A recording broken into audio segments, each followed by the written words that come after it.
Good morning everyone. जैसा कि MDU के एग्ज़ाम्स के अंदर और काफ़ी और यूनिवर्सिटीज़ के एग्ज़ाम्स के अंदर एग्ज़ाम इस बार एमसीक्यू बेस्ड होंगे, बीएससी मैथ्स ऑनर्स और काफ़ी कोर्सेस और के भी। तो फ्लूइड डायनेमिक्स के लिए काफ़ी बच्चों ने कहा था कि वीडियोस उसकी डालिए, तो इसीलिए अब सेक्शन 4 मैंने कल पोस्ट किया था और सेक्शन 1 की वीडियो अब टॉपिक वाइज डलेंगी। तो इस वीडियो के अंदर बेसिक से रिलेटेड आएगा सारा आपका फ्लूइड का बेसिक, जो भी सेक्शन 1 से पहले है। विस्कोसिटी का टॉपिक, आइलेरियन एंड लैग्रेंजियन मेथड पे आपके पास कुछ क्वेश्चंस आएंगे, 12 to 14 क्वेश्चंस, ठीक है। तो सबसे पहला क्वेश्चन की स्टेटमेंट देखिए क्या है। Stokes theorem represents.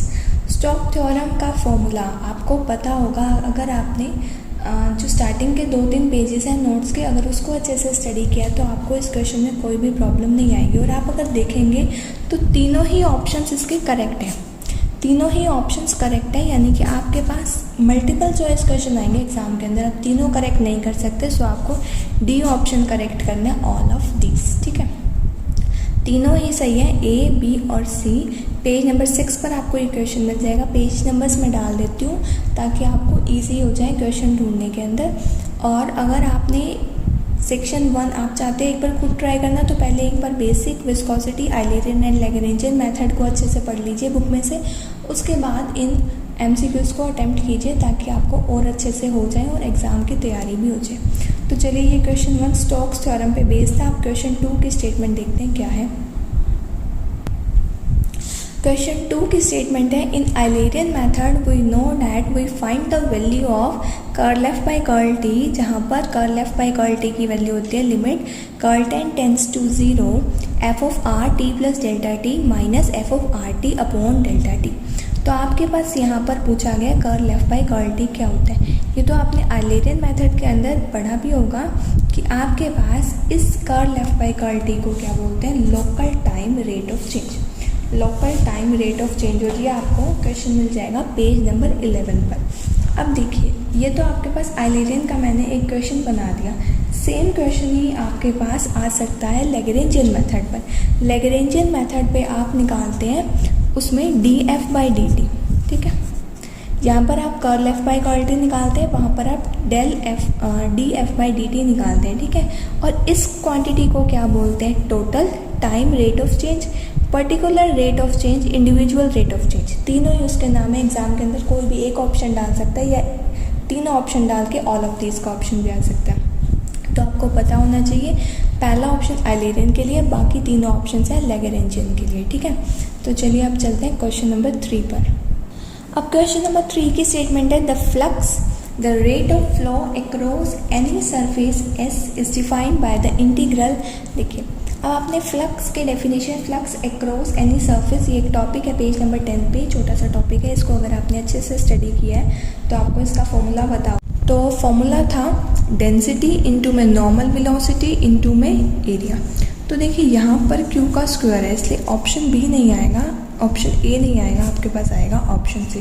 और इन केस ऑप्शन सी भी गलत होता तो आ जाता नन, ठीक है।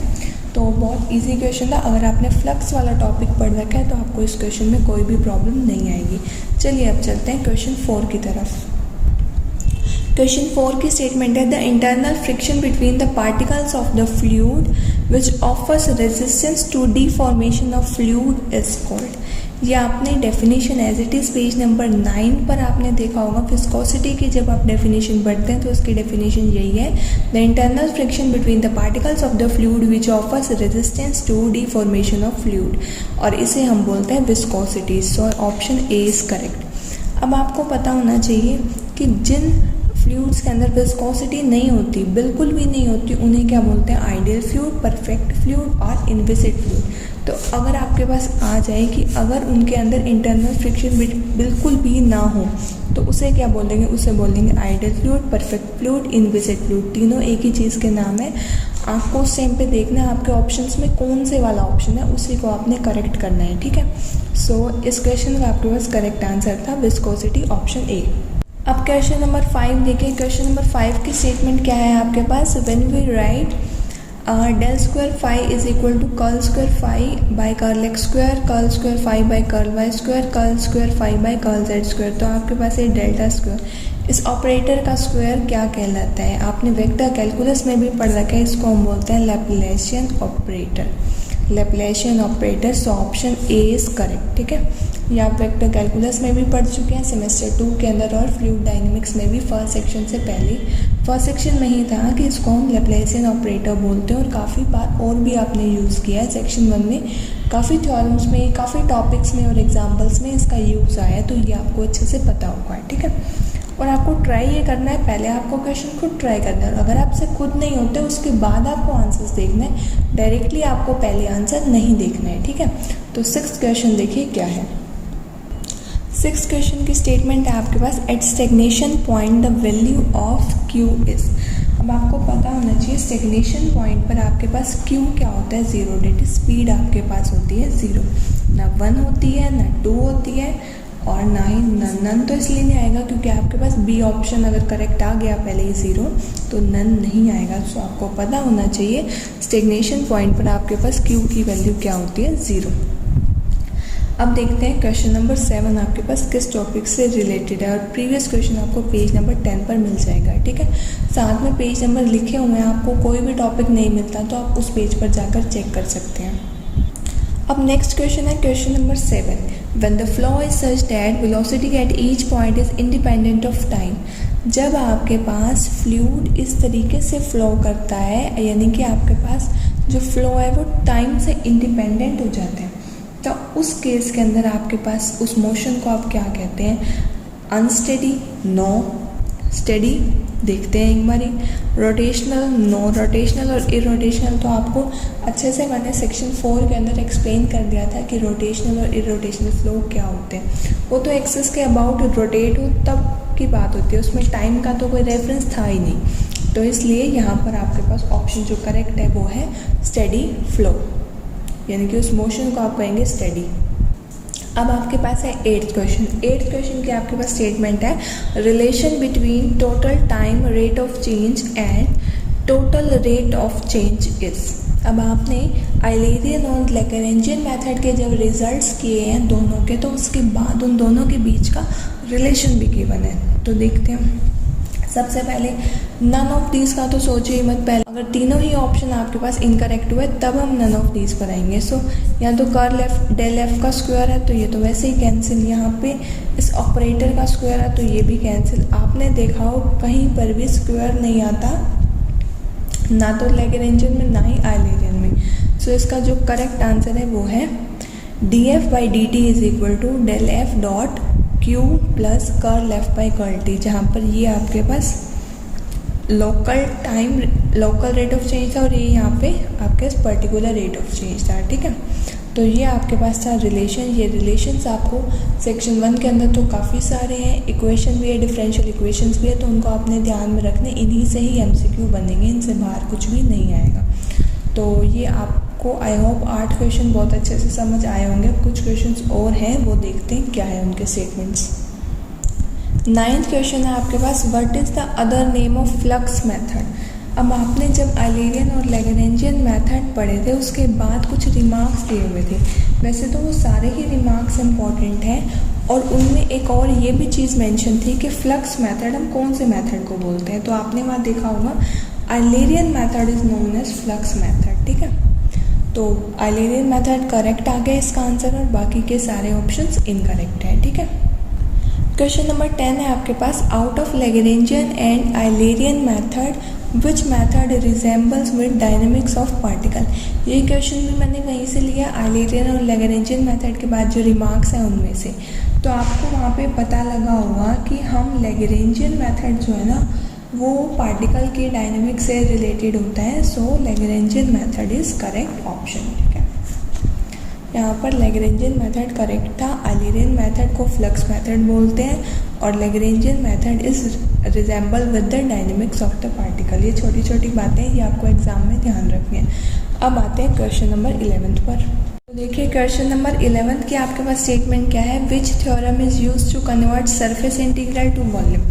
अब सरफेस से वॉल्यूम इंटीग्रल आपने सेक्शन 1 और 3 के अंदर बहुत बार चेंज किया, और इस थ्योरम को हम क्या बोलते हैं, गॉस डाइवर्जेंस थ्योरम। ठीक है, ये चीज़ आपको शुरू में ही मिल जाएगी जहाँ पर आपके पास सेक्शन 1 से पहले 2 पेज है उसके अंदर, और इस थ्योरम का आपने बहुत यूज़ किया है सेक्शन 1 और सेक्शन 3 के अंदर, वॉल्यूम को सरफेस में चेंज करने के लिए, सरफेस को वॉल्यूम में चेंज करने के लिए, ठीक है।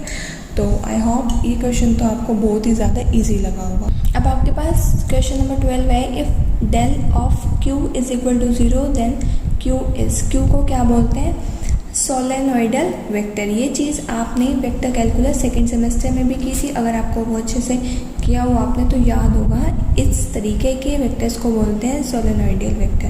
Curl operator is incorrect, 0 incorrect and none is incorrect, क्योंकि आपके पास सोलेनोइडल वेक्टर आंसर ऑलरेडी आ चुका है, ठीक है।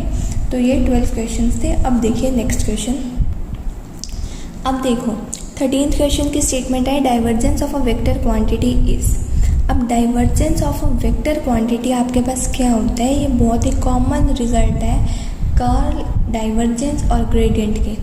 आपने रिजल्ट्स पढ़े होंगे और आपको पता भी होगा कि किसी भी क्वांटिटी का जब हम डाइवर्जेंस निकालते हैं, किसी भी वेक्टर का जब हम डाइवर्जेंस निकालते हैं तो वो आपके पास आता है स्केलर क्वांटिटी, ठीक है।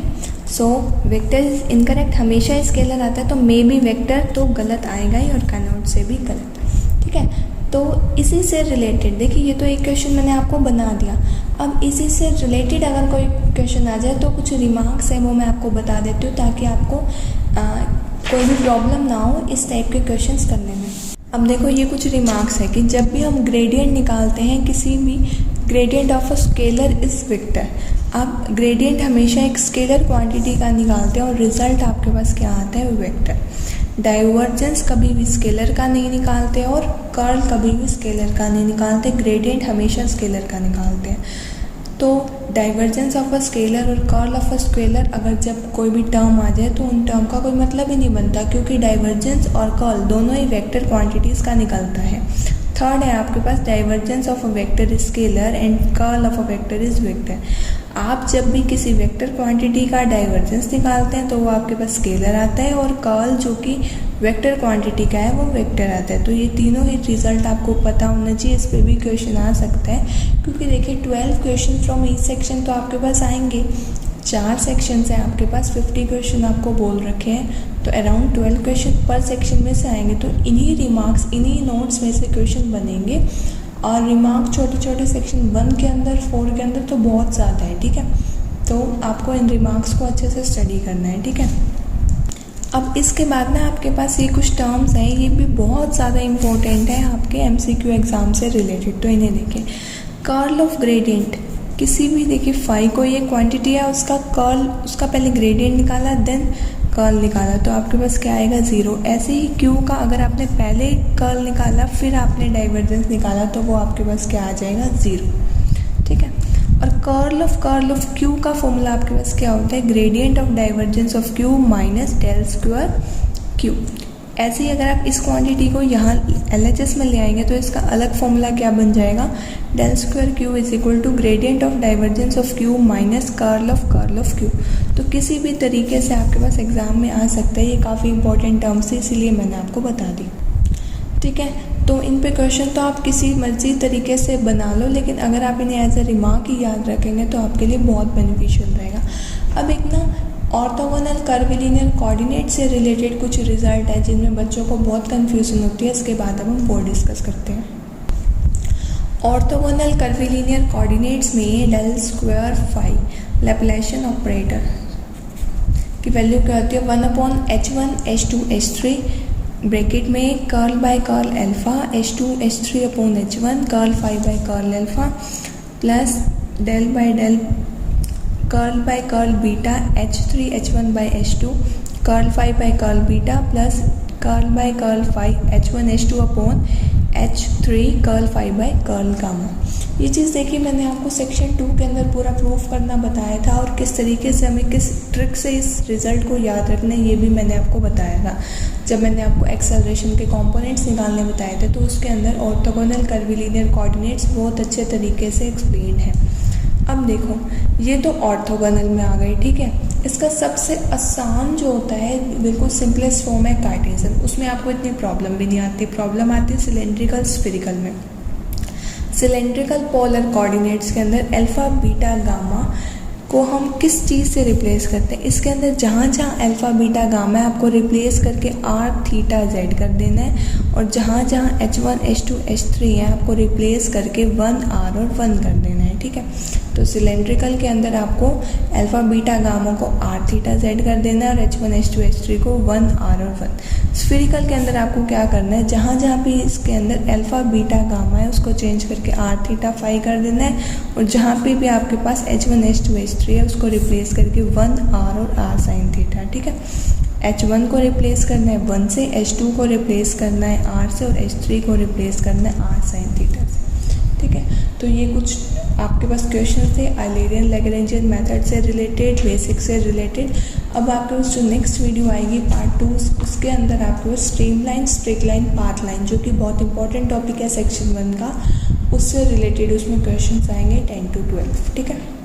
सो आज की वीडियो में यहीं तक। आप इस वीडियो को अपने फ्रेंड्स के साथ क्लास ग्रुप्स में ज़रूर शेयर कीजिए ताकि उन बच्चों तक भी फ्लूइड के क्वेश्चन पहुंच सके। सो आज की वीडियो में यहीं तक।